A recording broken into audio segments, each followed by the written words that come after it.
Come on.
And welcome back to another exciting adventure on the energy that surrounds us. I'm your host, Michael, and tonight's guest is a gentleman who I've had the privilege to investigate with on a few occasions, and he is a great inspiration and a great leader of events when he's hosting. I could sit here and say all kinds of positives, but yeah, keep saying it.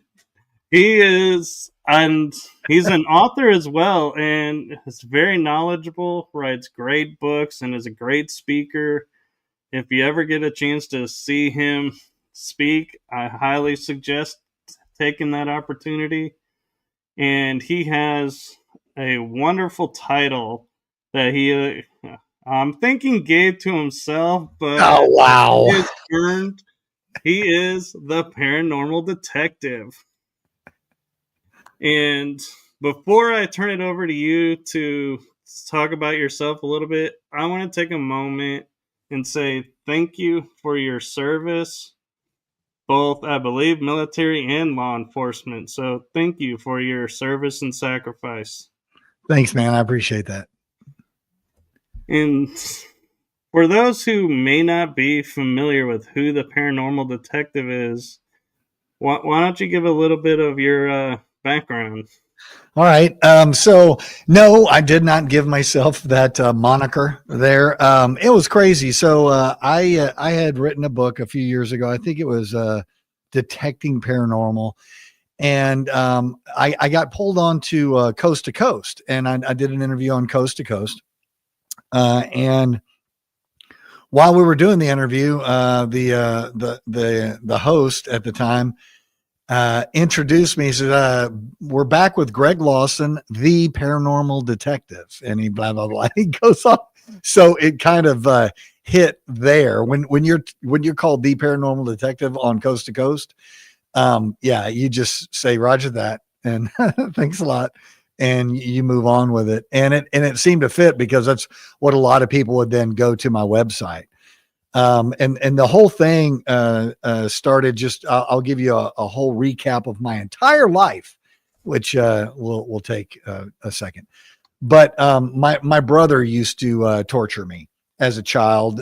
He was 12 years older than me. So when I was 5, he was 17, and he would take me on his motorcycle and we'd go riding around, and we would look for abandoned buildings and graveyards and stuff like that. And he would take me into the graveyards and try to find children buried in the graveyard that was younger than me, and he would tell some horrific story and say, yeah, and he's in there rotting in the ground, and you're out here, and he was younger than you, just harassing me a lot. So I kind of grew up doing that with my friends all through elementary, junior high, and in high school when we were doing ghost hunting back then, but we didn't know what it was. We were, going to cemeteries, going to abandoned buildings, and and experimenting with, more 17th, 18th century kind of spirituality than ghost, the way we could do ghost hunting today. And then I ended up going into the Army. And when I was deployed, I had the fortunate chance to be with the 82nd Airborne Division. So that's a rapid deployment unit for the Army. So you don't know where you're going to be in any 24-hour period. You could, be in North Carolina one day and Egypt the next day, or whatever. And so whenever we would deploy, I would go to these places. They were called libraries, and these library places had these things called books, and you looked stuff up. And so you'd go, I'm going to Honduras. What's Honduras all about? So you go to the library and you check out something, or you look at the Encyclopedia Britannica. It was the book of all knowledge. And you look up, and I would always look for the weird stuff. So whenever I was deployed someplace, I was pretty much prepared that when I had time off, that's the first thing I would do. A lot of people in the military, head straight to the bar and just spend their whole time at the bar. But I typically was with the indigenous population, out probably where I shouldn't have been, and looking at the weirdness the world had to offer.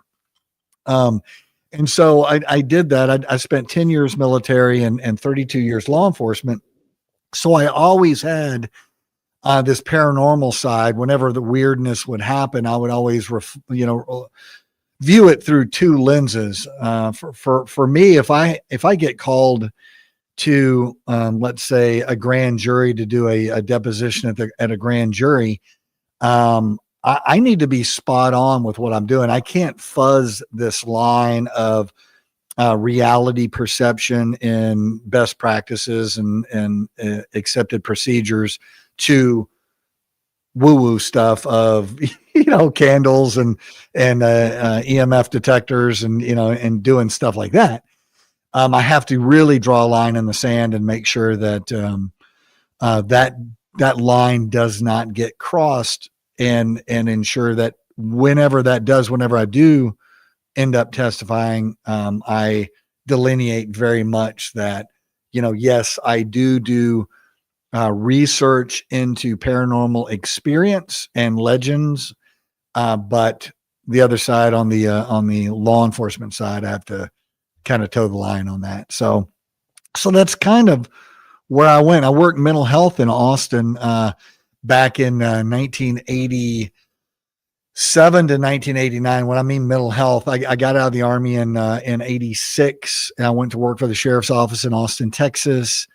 And in 1987, I got pulled off patrol and assigned as a mental health investigator because they had done dehospitalization of the mental health facilities in state schools. At that time, they had passed legislature and kicked everybody out that wasn't an immediate danger to themselves or others. So we had this huge influx of mentally ill people put onto the street. And so they created what's called the mental health unit. And we get certified as mental health officers and hostage negotiators, suicide mediators. And we're assigned to a part of a critical incident team that goes to locations that, is a hostage situation, or it could be just somebody experiencing psychosis. And we would go there and figure out what's going on. Well, that in and of itself lended me the credentials to actually go and investigate people that are saying they've been abducted by aliens, that they've been, experiencing demons, having hauntings and all kinds of stuff. Because it was truly crazy from 87 to like probably 90 on the streets of Austin with the mentally ill, and they got it kind of under wraps, and now it's horrible again. It's absolutely out of control now. It's 20 times as worse now than it was back then. So that's kind of where I went, and then I just kind of landed on Coast to Coast after I wrote a couple of books about it. No, it's really cool. And normally I would be like, with your military background, where you were, did you experience any paranormal activity on the base, but you're like, you were out there searching for it anyway. So it's like, I don't know. I feel like you kind of were like seeking it. So what did it happen on the base at all, or was it always So outside of? yeah, so at Fort Bragg, the whole time that I spent with the 82nd Airborne Division, I was literally at Fort Bragg only 7 months. I was deployed all the rest of the time. I also served up in Alaska. I was a cold weather indoctrination instructor, and I was with an airborne unit up in Alaska. That was life changing being in Alaska. You know, being a kid from Texas, when I signed my contract, they're like, "What do you want to do?" I said, "I want to jump out of airplanes and break stuff. I don't know." And they're like, "Well, we got a job for you. You know, you get a guarantee. Where do you want to go? You can fill out your dream sheet." I was like, "Oh, I want to go to, let's see, Panama, Hawaii, and Italy. That'd be great." Yeah, they sent me to Alaska. That was great. typical Army, right? And I was mad, man. I was super mad. And I got up there, and it was amazing. My experience in Alaska was amazing. I think that my experience, had I gone to Panama, would have been amazing. I think had I gone to Italy, it would have been amazing. Hawaii, it would have been amazing. I have an affinity for just all things that are happening and why they're happening, and everything from the smallest little bug to, you know, the possibilities of hauntings and that sort of stuff. In Alaska, the Aleut and Inuit peoples up there, you know, people just kind of go, "Oh, the Eskimos up there." It's like, yeah, there's a whole bunch of different tribes. Yes. They're kind of grouped into as like, it's like saying an American Indian. Well, there's, you know, I don't know, hundreds of different tribes, and they self-identify. And that it's that way in Alaska and in Canada. And the legends and belief systems that they have are fascinating. And you look at it and you go, okay, all right, so you believe in tornants, or you know, like a Sasquatch, hairy men type thing. And you know, when you're out on the tundra and you're looking across the tundra there, and you see somebody walking across there in a big heavy overcoat and everything that's all hairy and everything, looks like a big hairy man. So could it be a big hairy man? Yeah. Or could it be just somebody in, you know, a native type garment that has a lot of hair on it?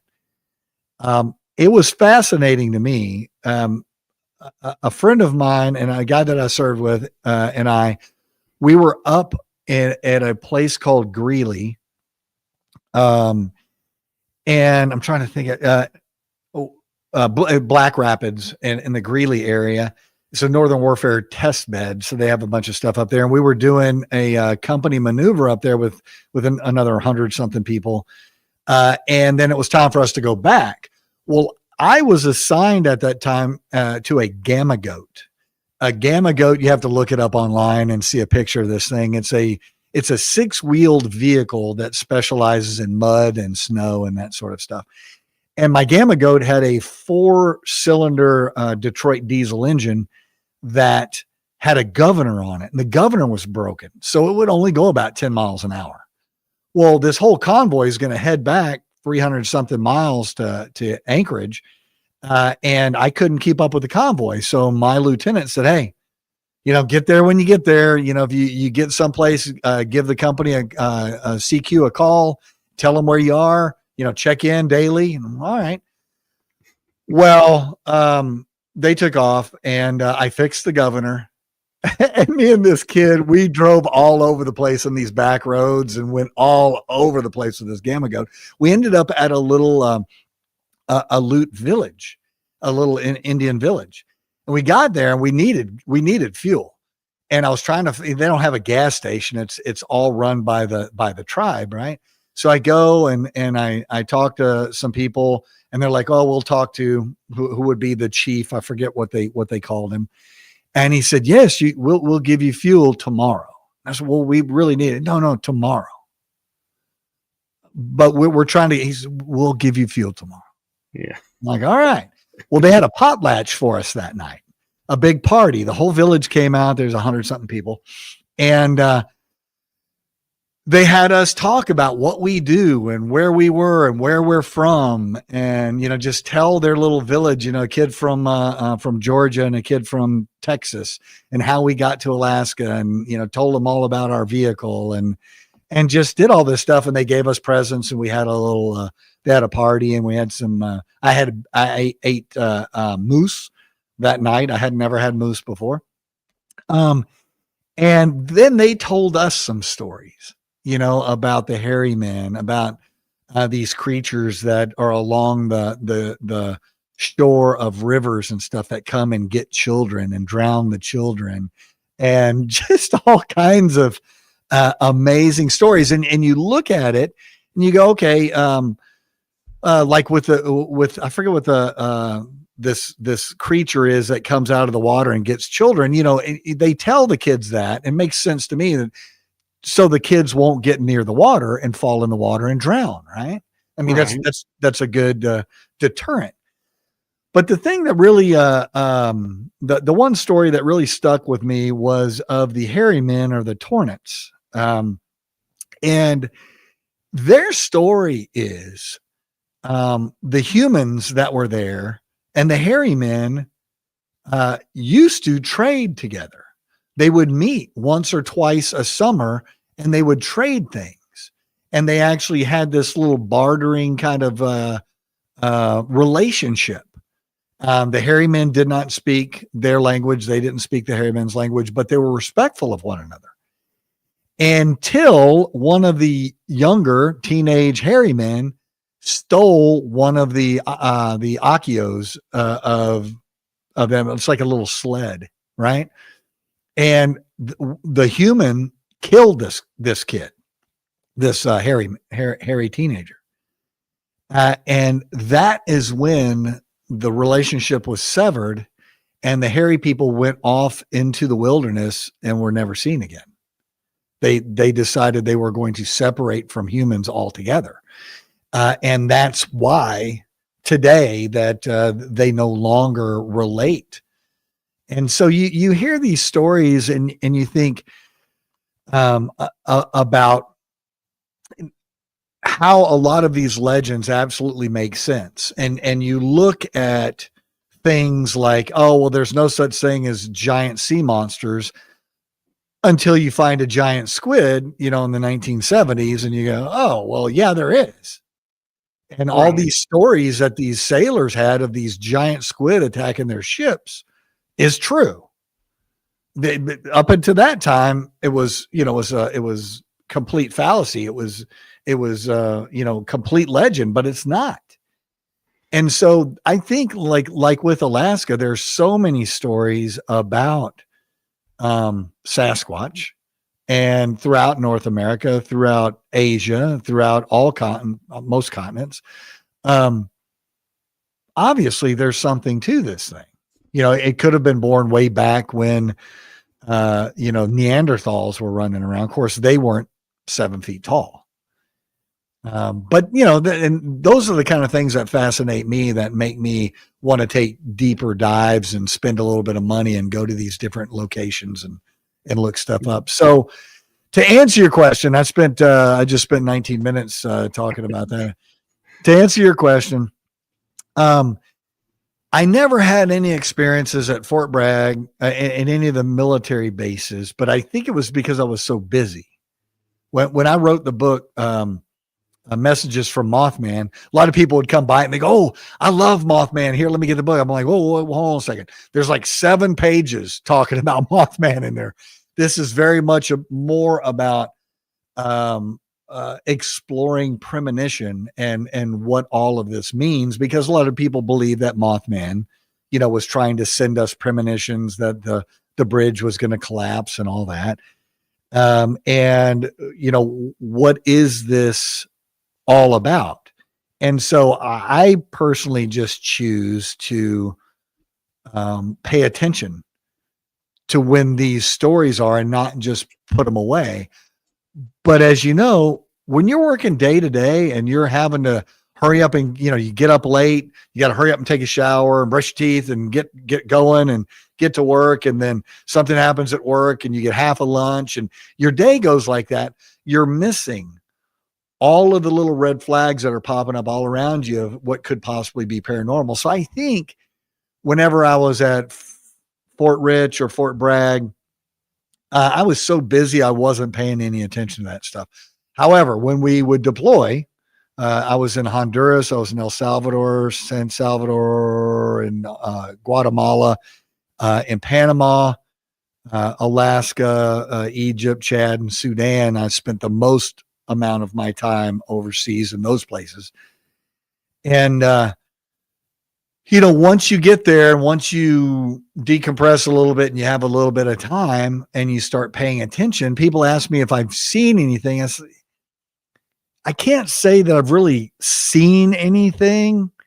My experiences are much more metaphysical. They're much more a feeling, a gut feeling, an eeriness. I wouldn't say words telling me to do something, but I just get this, like a gut feeling.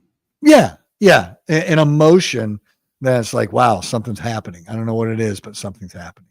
So that's really the kind of my experience with the paranormal is more metaphysical. No, I think that's a deeper connection. And, as you mentioned being in Alaska and all your experiences there, I was wondering if you knew at the time or if you know now, do you want to go back to Alaska to experience the triangle? I would go back right now. Like if my wife was like, okay, just go, dude, I would knock over this table and I would be gone. I would go right now. I'm actually working on a project up in the triangle. I'm not obviously not up there, but I'm putting together, I've already put together the operations plan and all that stuff. There was a plane that went missing back in the early 1950s. And I'm almost positive I know where it is. They've been looking for it and they've done a couple of documentaries on it and they haven't been able to find it. But I used to work search and rescue for the Navy. So when we're talking about, I have what's called Armed Forces Attention Deficit Disorder. I did 4 years Army, 4 years Navy, and 2 years Air Force. So people are like, why'd you do that? I'm like, I had an interest in it. I wanted to go do it and just went and did it. I didn't have any other plan at the time.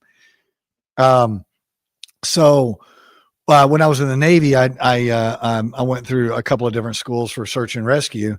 And I was with a pararescue unit when I was in Alaska as well. It's it's called ASAP, Arctic Subarctic Aquatic Pararescue.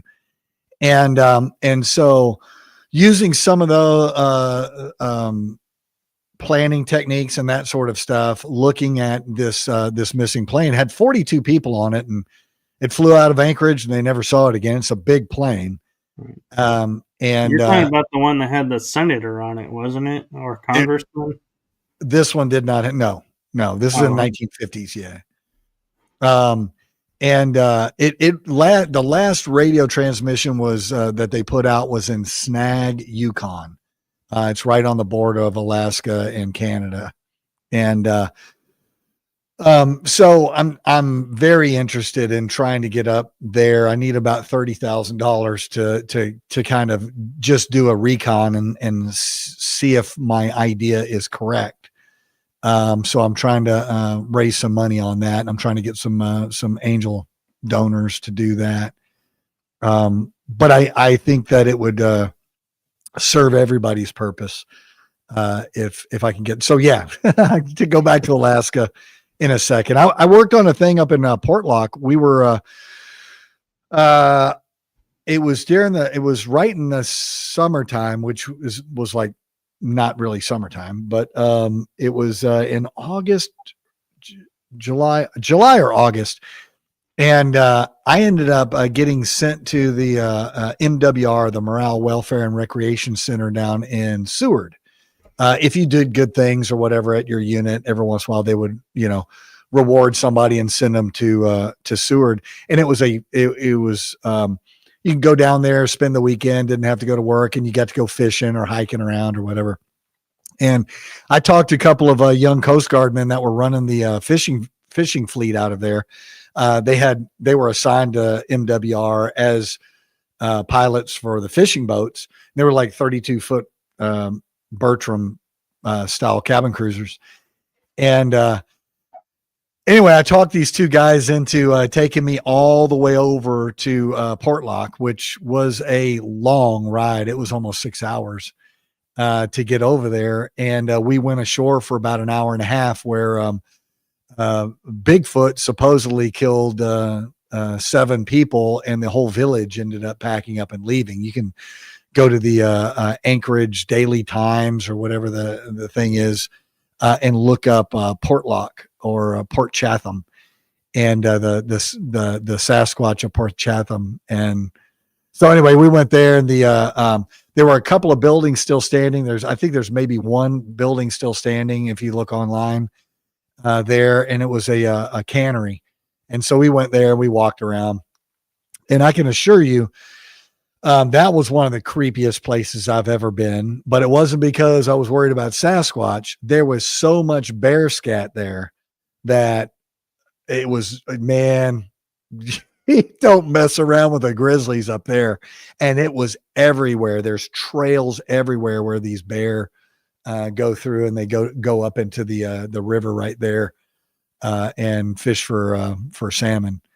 So I wonder, I want. Sorry, I didn't mean to interrupt. Oh, it's good. I was wondering because, like, you were talking about when you're on the tundra, the indigenous could look like Bigfoot.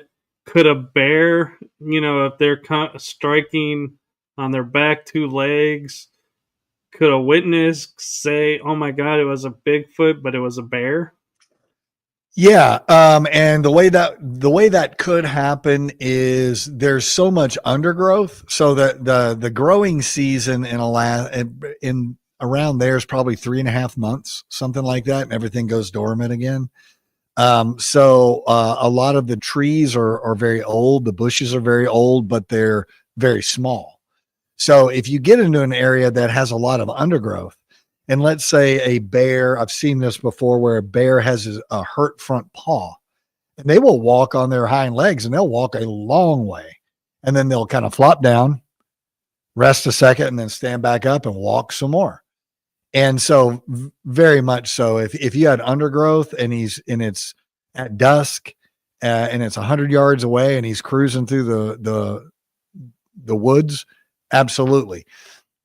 On the tundra, I don't think you would, or in a clear area, because bears' back legs are too short, and they're very, very different than coin the thing, the bipedal hominid kind of looking thing that has really long legs is very different. All right. Okay, and we actually have a question in the chat room. At Surface Planet Radio 8806 is asking, is there an underground in Mount Hayes? Man, I wish if I knew that for sure, I would definitely make some money off of that one. I do not know. I've heard people talk about it, but about Mount Hayes, but I don't know anything about it. I wish I did. Yeah, and as you're talking about, going and checking out some stuff in Alaska, I wonder, have you heard about, and I'm not sure if it's Mount Hayes or which mountain it's in, but there is supposedly a black pyramid upside down in the Alaska Triangle. Right. So is that on your radar? Or are you like, nope, that's too far for me? No. I like all that stuff. I talk to a lot of different people about that area. The problem is, like, the area that I need to go to for this aircraft, it's 1,000 miles from Seattle. It's way up there, dude. People don't start thinking, it's like, how wide the United States is. Well, make that go north to, from Seattle. That's how high up this area is. So to actually get up in those areas is so prohibitively expensive.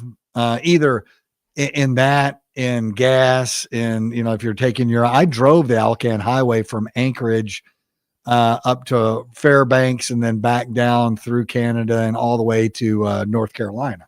So I drove the whole thing when I got transferred from Alaska to Fort Bragg. But I mean, you're just driving all the way through. And so whenever I look at doing stuff in Alaska, I look at kind of the things that I missed while I was there. I would like to go back to those same places, knowing what I know now, and have a little bit of time and try to look at things that are different. I would love to go to Portlock. We were going to go to Portlock right before COVID. And I got the permits and everything to go on the property because it's now run by all that whole area, all the natural area has been turned back over to the indigenous population in Alaska, which is great. And it sucks as well. It's great because they're not going to destroy it. It sucks because white people can't get on there anymore without going through some big permitting stuff. So I did all the permitting and everything. And then there was a TV show called Alaska Killer Bigfoot. And they did the TV show there at Portlock, and they got some relatives of people that actually lived there in the 1950s and were supposedly part of the group of people that fled there when this Bigfoot was killing everybody.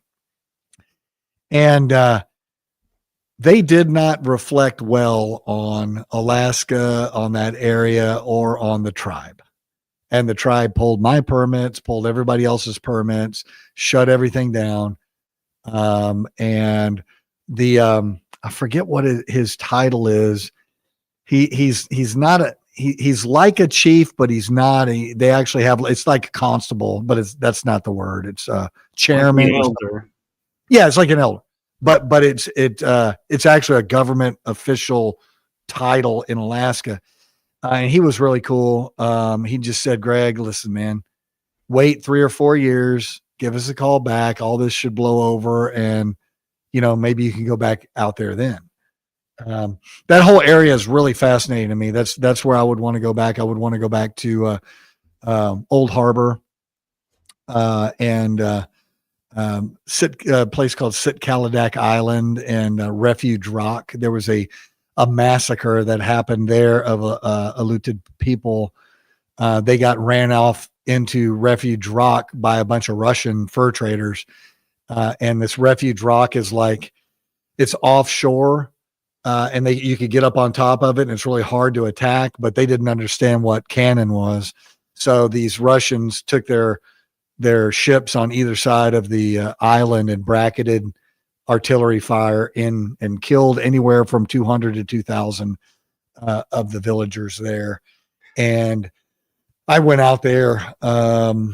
That would have been 1984, I guess. And I didn't actually get on the island. You can't get on the island now. Now it's a World Heritage Site. They've actually made it a UNESCO site. So you can't even get on there anymore. But that was fascinating. That was that was like 1780s, 1790s when that happened.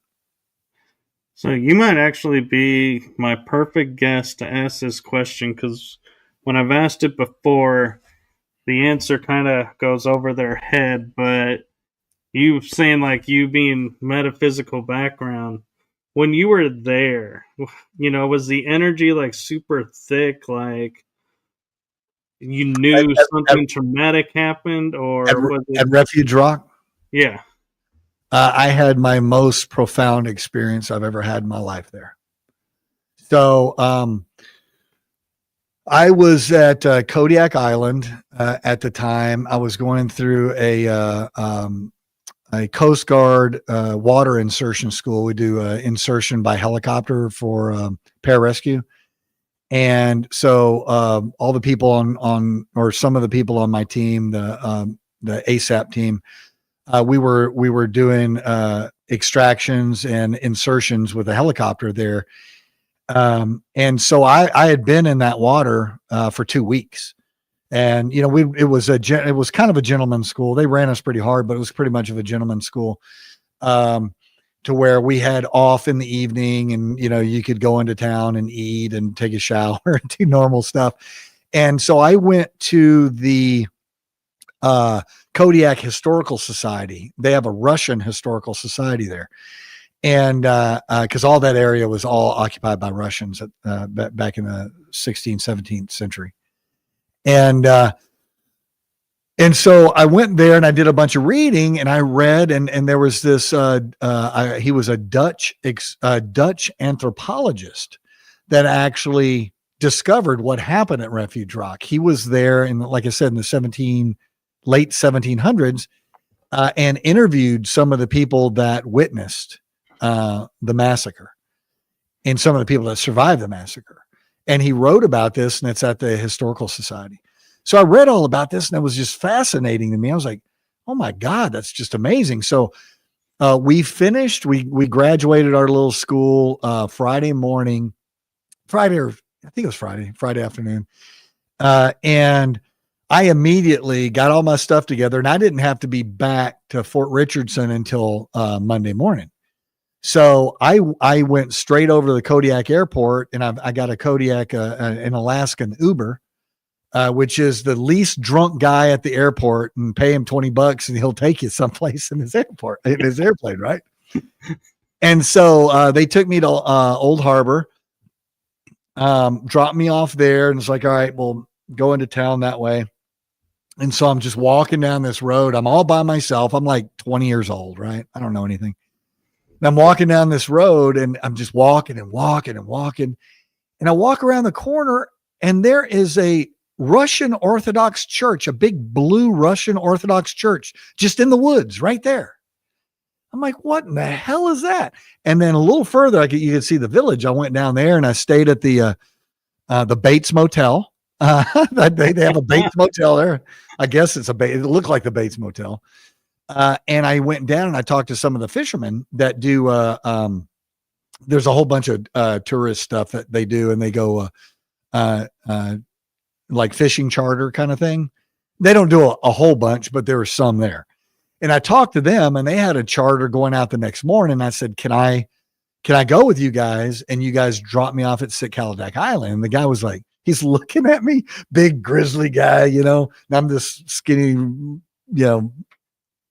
or young 20-year-old kid. He's looking at me. He goes, do you have a gun? And I was like, no, not with me. He goes, and you're going to go on Sikaladak Island without a gun? And I'm like, yeah, man, I can swim. I can, the bears come after me. He goes, the bears swim too, but I'll give you a ride if that's what you want. So I can't remember. I had like $120 in my name or something. And so I paid him like $30 or something.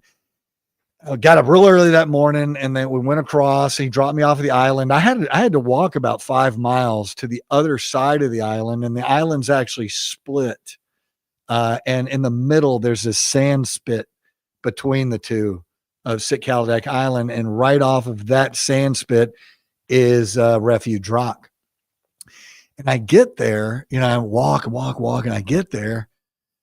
And I to this day, I cannot explain my feeling about when I got there.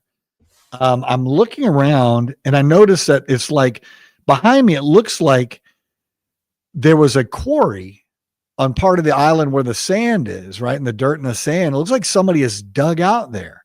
Well, I started looking in the water, and it was, there's land under the water at that time with the tide tables. The tide tables are very high out there. So when they're really low, you can see land underneath it. But it looks like to me that the indigenous people actually moved that sand and those rocks and stuff and built an underwater bridge all the way out to to Refuge Rock, which would make sense if you're talking about we're going to go here if we get attacked. If our village gets attacked, that's where we're going. And you can see it. You can go on Google Earth and look up Refuge Rock, and you can see that land going out there. It's unusual looking. Anyway, well, we'll get to the metaphysical part. I can't say I was told. I just knew I was supposed to go to the rock. And I had been in the water this whole week. Now, I had dry suits on at the time, but we did do some without dry suits and some with wetsuits. So I'm looking at it, and it looked like it was about 300 yards to me. And I was like, I can make that. I can do that without a wetsuit. I can do that. And so I started walking out there, and I got up to about my waist, and I started thinking about where I am, what's going on. The waves weren't really big. The waves were maybe a foot, but it's kind of splashing around, splashing my face a little bit. And I lost my nerve, man. I couldn't do it. And I turned around and I went back to the sand, and I know I was supposed to go out there. I can't tell you why or what the purpose was or anything, but I believe that it was some sort of test for me that I failed. And I went back to the little spit of sand, and I got behind that little wall where they dug that stuff out, and I made a little fire, and I dried out some of my clothes and kind of sat there and looked at the island. But I know they wanted me there. And I don't know how else to explain it, man. I don't know. Yeah, it's interesting, but I have a different perspective for you. Maybe your test was because you mentioned like you're not supposed to go to this rock. Yeah. And so they were testing, are you going to be the type of person who's going to say, well, culturally they don't want me here, I'm going to do it anyway? Or are you going to be the one that says, culturally they don't want me here, I'm going to honor that? And so maybe, your test was successful. Maybe. In that you didn't go where you weren't supposed to go. Maybe. At that time, it didn't matter. It wasn't a UNESCO site yet. But you're right. Yeah. Maybe it's being a sacred site like that, I had no business being there. Maybe that's what it was. I don't know, but maybe your mission was just to see it from where you were and go, I'm here. I feel what I need to feel. Now I can go home. Yeah. Yeah. I was in that water. I was like, so the only thing that's really going to hurt you in that water up there is going to be wolffish, could, if you stepped on them or something. Seals. People always look at seals and harbor seals. Oh, look at that cute little. No, they're animals, and they will bite your face off. They don't mess around. And then, of course, you have a lot of orca up there as well. And I was like, wouldn't that be great? I'm out there, by myself, and the fisherman comes back and finds nothing but a backpack. Actually, he wouldn't have found anything because I wouldn't have carried my backpack all the way back over there where he picked me up. No. But yeah, man, that was probably the most prolific thing that I've ever experienced. The reason I say that is I went to southern France, and I was at Rennes-le-Château at the base of it staying, and my roommate and I were going up the hill on the winding path up to the gate, and stuff was rustling in the debris to the side, like the bushes and everything, but never saw anything. And like you're saying, I just got to I was like, I could literally see the stone saying Rennes-le-Château, and I was like, we got to turn around. Something just had me feeling like we had to turn around. And my roommate was like, we're right here. I was like, you don't get it. I got this feeling we need to turn around. So we did. And the next night we were able to go into town, but I felt like you're saying, it was a test Yeah. to see, because it's a sacred site, like Right. you were at. Yeah. I don't know, man. So But that's right. The thing that we have enough stuff, enough tasks, enough jobs, stuff to do, and got a lot of good scientists out there making all kinds of cool stuff for us and figuring things out. And there's just not that many of us that are sticking our noses into the dark and kind of wondering what's going on, and trying to eliminate. Is my brain tricking me? Am I tricking myself? Is somebody else tricking me? What is this all about? And my brother, which I don't think he tried real hard to come up with this, but I asked him, I'm like, what is this all about? And he's like, man, life's about. My brother was a big hippie. Life's about spending time with the people you care about and having good food and drink. I'm like, well, yeah, but I want to know about this. Because you're not supposed to know. You're just not supposed to know. You're not going to know.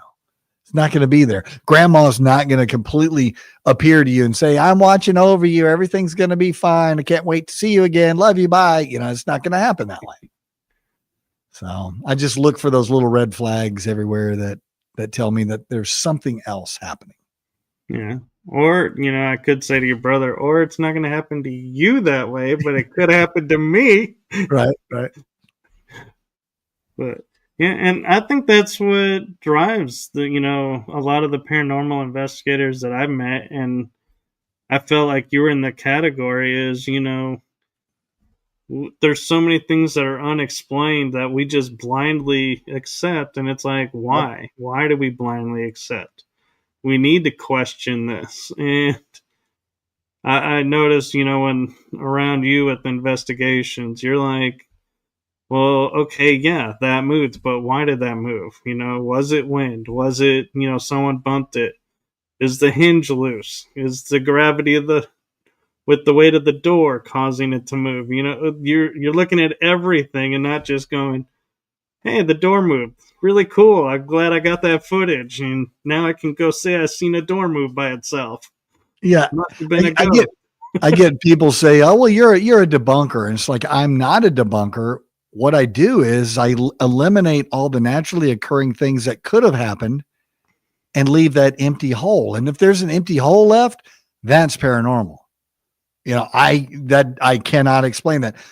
And I don't fault people that give very detailed explanations on how a ghost does this or does that. That's their belief, but there's no proof of what what people will say in a lot of the stuff. It falls very much into a belief system, and that's where I'm very interested, because I love the folks that's like, yeah, we use the scientific method to do X, Y, and Z in the paranormal. It's like, no, you don't. Scientific method is based on repeatability, period. And nothing in the paranormal repeats itself. It's always transitioning. It's always morphing into something else. And we would have to study something really super hard, 24 hours a day for years to really see if there's any kind of repeatability. Let's say on the person's birthday, or on the dead person's birthday, or on the dead person's day that they were killed, or some other major event that there's this energy that happens and causes it. But I think a lot of times us, I think we're big lures and we attract things, and some people, ghosts are attracted to some people, and ghosts are repelled by some people. So it's just like in life. I have a feeling when I talk to people about, why some people get experiences the way they get, is the spirits are able to see us and in a way that we don't see ourselves, because they're in a different plane. And so they can literally look at you and go, you are genuine, you want to know, we're going to interact with you. And if you walk up and you're like, you're here for 15 seconds of fame, you don't really care. They're like, why should we waste our time and energy on you? Right. Let's focus on the other person. I was with John Tenney at oh God, where were we? Mackinac Island up in Michigan, and we were we were in a big building that they used as a movie set for Beyond Time. What is that movie? It's got Christopher Reeves in it. Another Somewhere in Time. Somewhere in Time. We were there, and we had a group of like, I don't know, I think it was maybe 14 people. And it was really interesting. That's the first time I had ever done it this way. But, you have 14 people. They're all different. You got 2 old white guys. You got a couple of young white guys. You got a lot of some Hispanic females, white females. And we were all asking the same question. We formed a circle, and then we all asked the same question, and we did it. And we did an EVP session during it, and just to see, because, maybe the spirits don't want to talk to the old white guy, you go to some up in Virginia or someplace and go to some slave quarters, and you're sitting there trying to communicate with the dead. Well, maybe they don't want to talk to you, Yeah. And so it's an interesting experiment to have other people ask the exact same question in as pretty much the same way that they can ask it, and then do an EVP session. And do a good 30 to 60 second pause between each person to see what comes up between those pauses, if anything comes up. For us, it was really weird. When we did it, I'm sitting there and I'm watching everybody, and we did it, right? Went all the way around, everybody did it. It was, I can't remember if it was 13 or 14 people. But when we played it back, there were 14 or 15 voices asking the same question. So it was like somebody sat down with us and joined us and played the game and asked the question. And everybody was like, wait, no, it started with Tenny and it went all the way around and it stopped right there. But somebody else asked a question in there. Who was that? And I don't know what happened.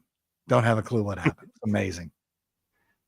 Yeah. And there are so many interesting techniques that are out now, and I'm just curious, with your background with the military and law enforcement, what techniques do you really like to get behind and be like, yeah, I'd like to see more investigators use these techniques because they're the closest undeniable that we can get? Yeah. So, whenever I do real investigations, I do it completely alone. I don't do it with anybody else.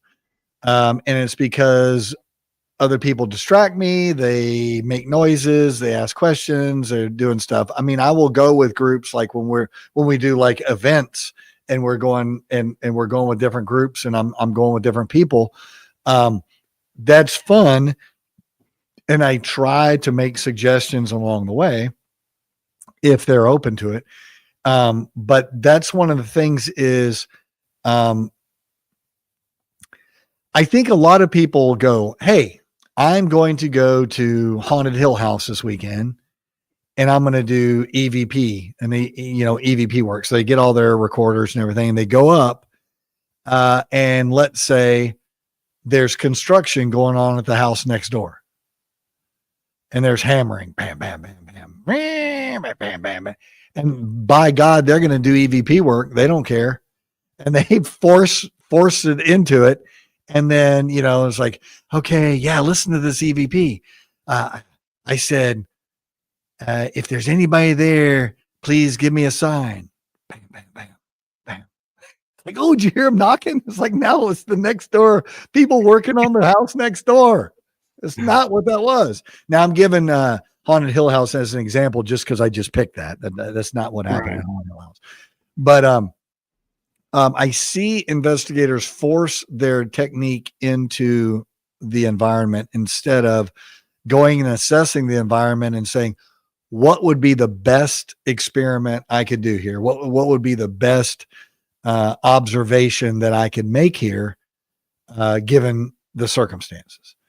And then using whatever it is at that time. Like in a case, I was at Belvoir Winery. I give this example. I'm there as a guest investigator. People are signing up to come and investigate, and they're paying to come investigate. And we had a group of ghost hunters escorting people through. Well, when they came over to me, I was going to do my thing, and this group of ghost hunters like, "Oh, we're here all the time. We're going to do EVP work." And I'm like, "Well, there's some kids over here playing basketball and blah, blah, blah." And they're like, "Well, this is what we do." And so, okay, come on, let's do it. And I'm just standing there going, I thought they were paying me to do this, but if you don't want me to do anything, I'm good. So, I have one of the cheapest little K2 meters that you can get. It was like $14 from China, and it's amazing. And so I just turned it on and I set it on the ground. And as people are coming by me, I'm monitoring them, right? I'm watching what they're doing, trying to watch what ghosts are doing, right? Well, half of them have their phones not on airplane mode. They should be shut off because airplane mode still leaches out some EMF. And so people are walking by me, and my little K2 meter is going off because it's picking up their phone. It picks up just about anything. It's really super sensitive. And so I stop everybody. I'm like, all right, well, before you all go, everybody pull your phones out. Let's turn them off. A couple of people didn't want to turn them off because they were running ghost apps and they wanted to do something. I'm like, you understand your ghost app is a computer program? They're like, yeah, of course. Okay, so some guy wearing a tinfoil hat in his grandma's basement is telling you what is happening. He's writing the code to interpret what the sensors on your phone are picking up. This is not analog. Analog is going to be something that's real. Digital is it's code. They've written the code, and it's that software is interpreting what the sensors on your phone are picking up. And so they didn't want to hear that. I'm like, all right, well, I'm just going to sit over here. And sure enough, man, they're doing an EVP session, and I hear it. Kids are playing basketball down the street. And it's, when I say down the street, it's probably 400 yards from us. But it's nighttime, and that sound is traveling really good. And sure enough, man, can you give us a sign? Do, do, do, do, do, do. Oh, no, did you hear that? Did you hear that? They're like, oh my God. I'm just sitting there going, oh no, yeah, that's great. That's cool. And I don't know what else to say. So if I could influence anybody, I would say, bring your equipment. When you get there, do a little reconnaissance of the surroundings, what's going on, measure the EMF that's in the area with a K2, like checking ballast on lights and walls and all that stuff, and identify all that stuff and try to clean the area as best you can before you actually do anything. And of course, you could argue with me on that. Well, just by doing that, you're disrupting EMF by going in there. Like, yeah. You could send in a psychic first, send in an intuitive first, and let them spend 30 minutes in there, then come out, then you clean the place, and then you set up whatever experiment that would be best effective given the environment. That's what I would say. Yeah, I just noticed we're like a couple minutes from the hour. I don't know if you, with your work, do you need to leave, or do you have time for a few more questions? Yeah, I have time. Okay. I respect what you do, and so didn't want to. I need to go, but I mean, I don't need to go, but yeah. Okay. I have a behavior modification unit that expects me to dinner, so that would be my wife. Wow, and I just got a frog in my throat. I was going to say happy wife, happy life, and yeah, that's right. My throat did not want to say it. That's true. But so I'm curious, with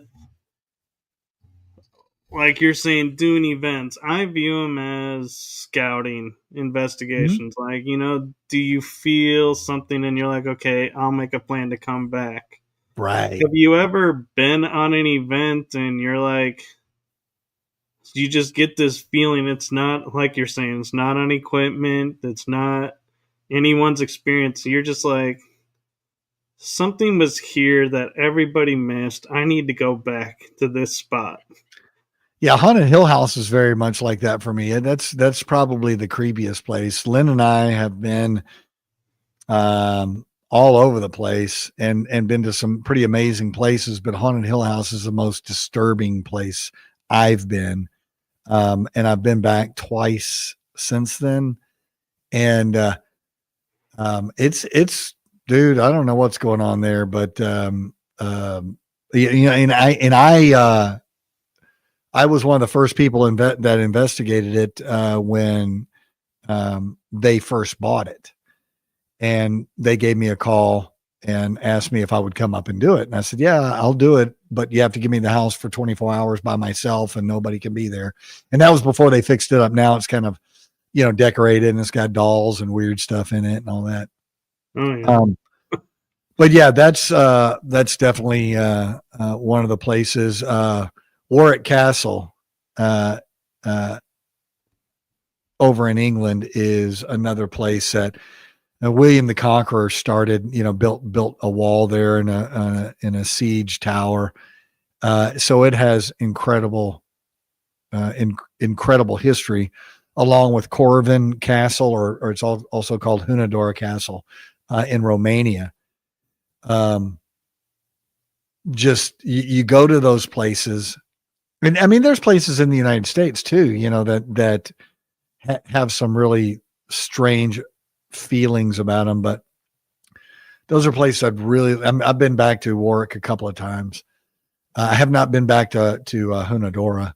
I probably will never go back there. I would like to, but it's just, expensive and all that. And, but yeah, you get those feelings, and that's a really good way, man. I'm gonna steal that idea from you. Actually, I'll reference you on it. But I see people that go on these ghost hunts, and you'll see the husbands that get drug along, and they're just like, oh God, everybody's talking all this. No, it's all bullshit. And you go, man, this is a scouting mission. This is something.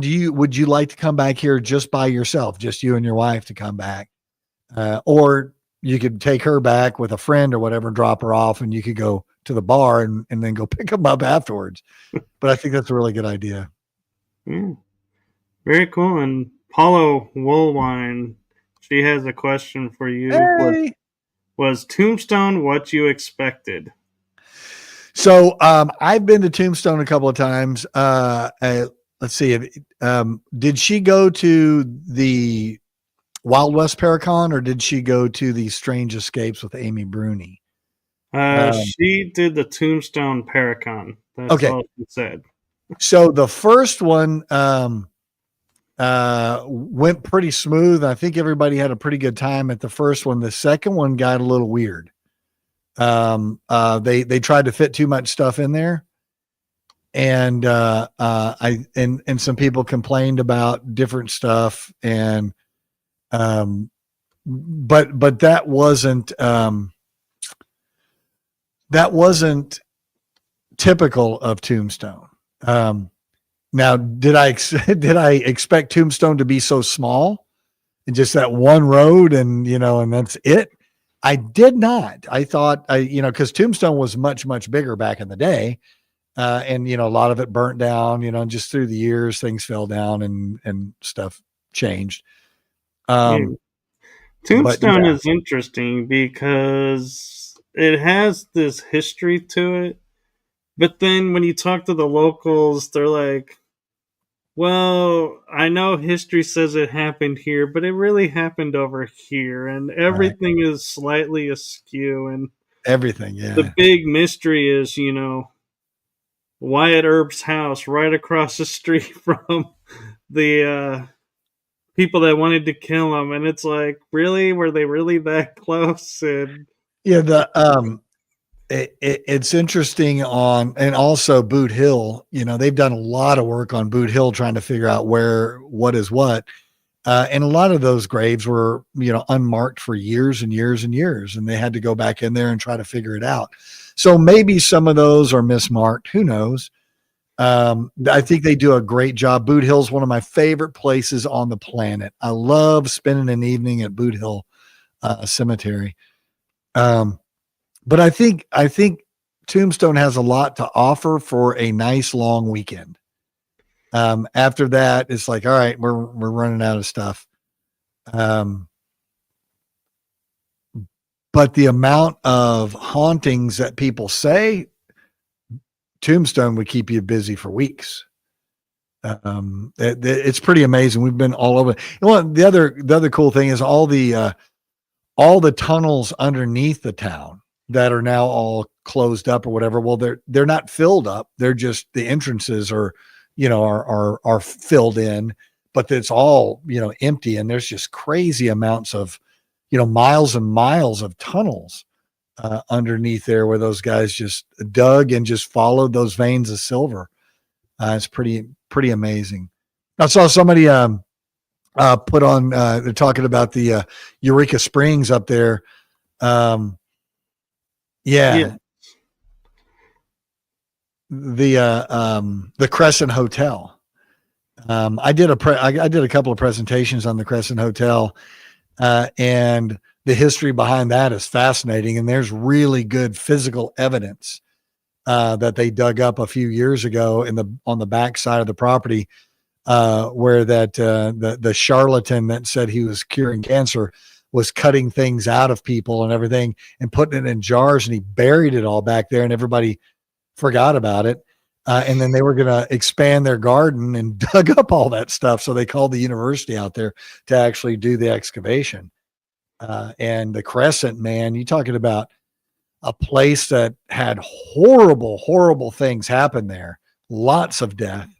And it's one of the most amazing hotels. Lynn and I, it's about a 10-hour drive from Austin to go to Eureka Springs, and we'll go up there at least once a year and just stay at the Crescent. And it is great. The Crescent Hotel is amazing. Yeah. I feel remiss if I wouldn't ask, because we were in Galveston for an event, and, we didn't get a chance to really fully investigate anything. But I'm curious, with you being a Texan, the history of Galveston, what your opinion of it is. Is it really as haunted as they say, or slightly haunted, or? So if you were going to pick some place, obviously Goliad would be one of the places that would be haunted with the massacre there at Goliad. Obviously the Alamo.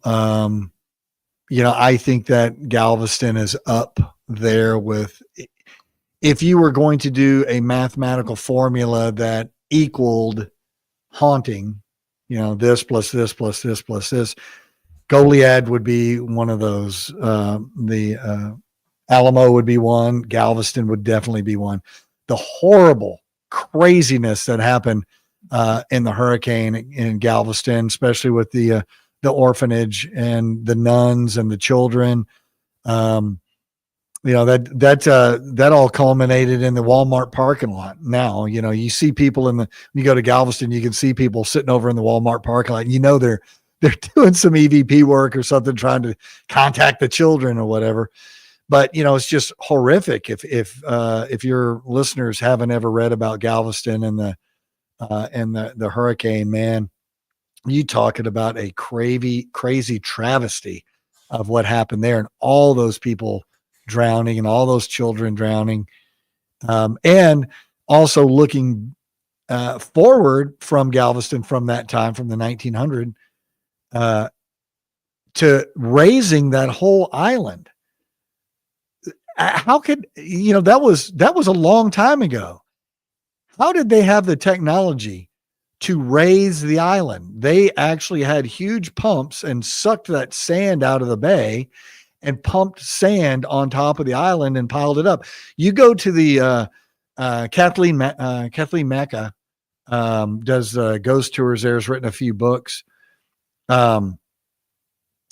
You go to the main cemetery there and you look at the little mausoleums that they have. Well, those mausoleums are really short. They're like 5 feet tall.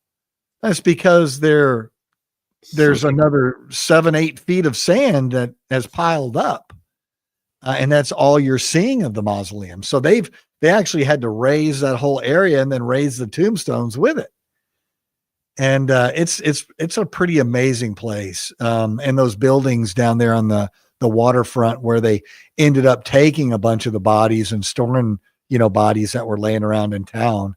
There, a bunch of them, obviously, they, sent them offshore and did all that. But yeah, it's crazy, man. It is, and you bring up an interesting big history too. Yeah, and about the history, you bring up an interesting point that in April I came across because I went to Goliad and the Alamo, and in my mind I remember the battle cry of Texas, remember the Alamo, remember Goliad. And I was always taught Fannin was cowardly, not a really good officer, and right. did Goliad wrong. Well, going to the Alamo first, everything I was watching, all the videos, all the talks, everything is the battle cry of Texas. Remember the Alamo. And they stop. And I'm like, wait, where's Goliad? Why are you erasing Goliad? And then I went to La Bahia and was talking to one of the ladies that works there. And she goes, well, Fannin actually was marching to the Alamo and had to turn back because they couldn't ford the river in time to get there. And the army caught up to him. And I was like, this is a totally different picture. Yeah, it's one of those things where it's a lot of that the reality has been lost to time, right? If you look at some of the actual Army documentation, the Texas Army documentation of that, it was really incompetent what they were doing. They were really they were trying to bring too much equipment with them. Had they gone light infantry and just gone, they could have made it and it would have been fine. Right. But the cannon is what the problem is. Trying to bring all that cannon, all the food, all the shot, doing all that stuff. And I don't know, man. They and then to surrender. I made my mind up a long time ago, just knowing history and also, being in the Middle East and being in Central America. I'm not going to surrender. It's not going to happen. I think I would rather just deal with it right now than to have to go through, days, years, hours of torture and all that. We're going to do it right now. I think I of course I can't say whether I would actually do that or not. None of us can. But I think in law enforcement, a lot of times you have to make up your mind on what you're going to do before you actually face what's going to happen. So you get something in your head and you go, okay, this is something. If this happens, my best chance is to fight my way out of here. But those guys didn't know anything, right? They only knew what their parents told them, what their school marm told them, what their priest told them.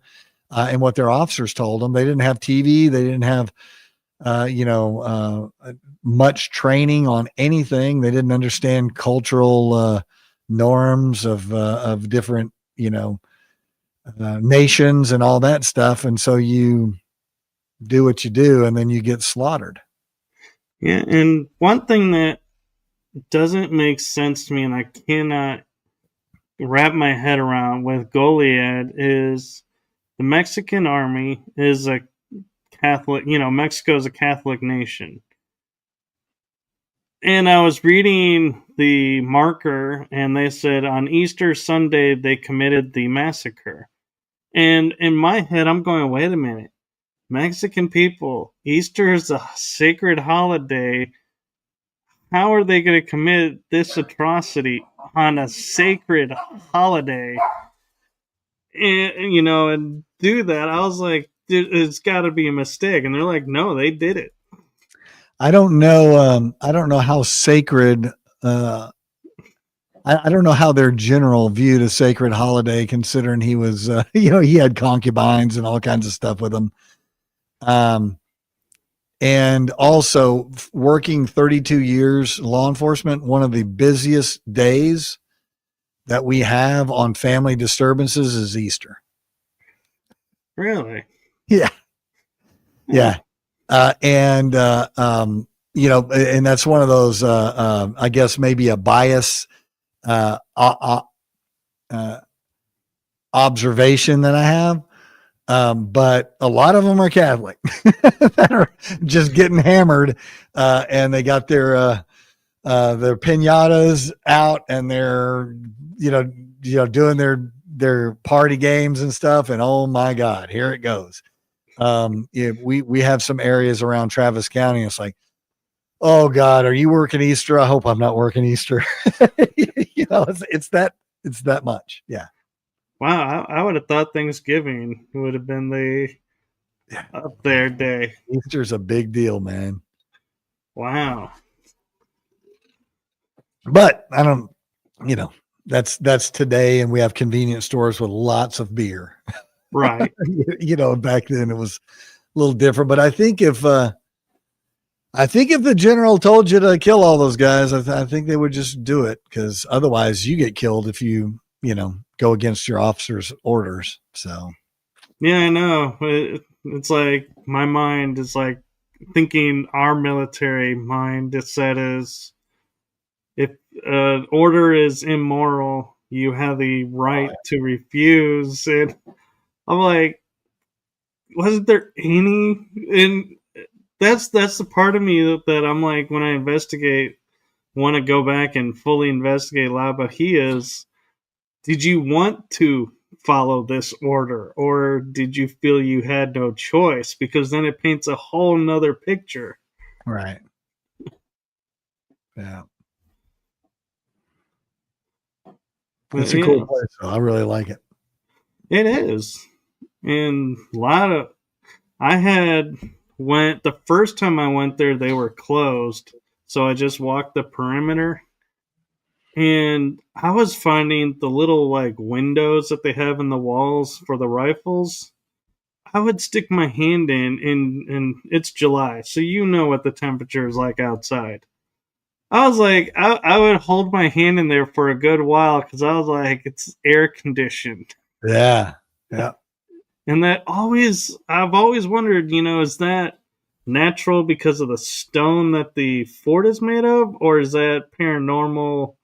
Something was there. Well, maybe, but yeah, typically that stone and the stucco and all that stuff stays pretty cool, as long as it's, especially if they're doing the standard, making the walls with the hay on the inside of it. I forget what that's called, but they stuff adobe, and they do that. That's nice and cool on the inside.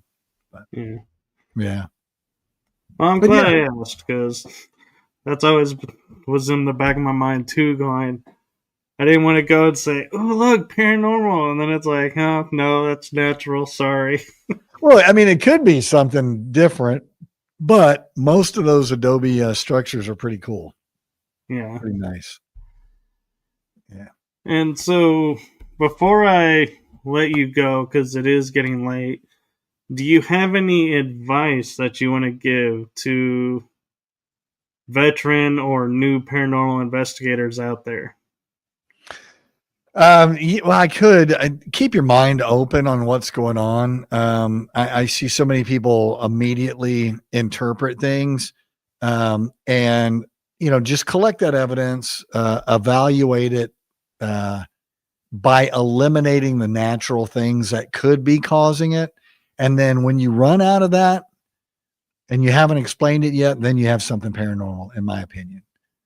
That and what we said earlier, as far as Don't dictate what you're going to do at your investigation before you get there. Get there, evaluate what you have, and then use your tools as best you can to eliminate any extra, light if you're doing video or audio. And I always tell people, man, buy a analog recorder and run your digital recorder and analog recorder at the same time and compare and contrast what it's picking up. And it could be picking up different things. So yeah. And be open to those experiments. So do different things. Yeah. So if people wanted get a hold of you to be a guest for an event, say, or ask you questions about, investigating, what's the best way you would like them to reach out to you? You can go to my website, theparanormaldetective.com, or you could just email me straight away. It's greghLawson@gmail.com. That's the best way. And I'm on Facebook and Instagram and TikTok and all that. But yeah. And I want to give you a chance because being an author myself, I know how important it is to plug those books. Yeah. And so you have, I think, is it 11 now? Something like that. Yeah. I need to count them. I don't know. So I don't read them. People are like, have you ever read your book? I'm like, no, I've never read my book. I read it. I haven't either. I read it and I abandoned it. Yeah. So you can go on my author page on Amazon at Greg Lawson, or you can, like I said, on my website, you go to books and they're all right there, and it'll take you straight over to Amazon or to the publisher, and you can order straight from there. Thanks for that though, man. Cause I have, my latest one, which is Messages from Mothman. Prior to that was Roswell, the after action report. And then I had Diaries of a Paranormalist, How to be a Paranormal Detective, and then Detecting Paranormal. Yeah. So those are the main ones. Oh, I think it's 9. I think you have 9 out right now. Well, yeah, and there's some that aren't still published. There's Zombie Advocacy that's not still published, but I get Zombie Economics and Zomfudo for the people that like zombie stuff. And then I have a couple of novels that were cathartic writings of stuff that I did when I was a mental health officer, called The Disorient Express and The Carrion, like carrion crow, like rotten meat on the side of the road carrion. It was a bad title for a book. Well, that depends on it. You might find somebody who's sitting there right now going, let me go find that book. I hope that book's still in print. That sounds like something to read. Yeah, that's my wife's favorite book. The Carrion's her favorite book. And everything I wrote in there is all true. I just changed the names and the locations because every one of those calls, those are real police calls that I went on. And I just had to, change it all up. But people look at me like, man, you're crazy. I'm like, no, I didn't make any of that up. That's all real stuff that really happened. So, yeah. Thanks for having me on, man. I appreciate it. Yeah. Thank you for coming on, and thank you to everyone in the chat room, and have a wonderful Thanksgiving. And one thing I kind of did this earlier when we started, but I'm going to do it a little different, is thank you, Greg, for everything you're doing for the paranormal community. It is seen. I see it, and so I appreciate it. Well, thank you, my friend. I appreciate it. It's an honor for me to be able to be a part of the paranormal community. I really enjoy it. Yeah, so keep being you, and thank you so much, and maybe we'll get a chance to have you back on again. All right, brother. Thanks, man. All right. Have a wonderful Thanksgiving and a wonderful week, and enjoy the rest of your 2025. Can you believe it's almost over? Went by quick. Yeah. Well, some people would say not quick enough. All right. Well, thank you, and good night, everyone. Good night.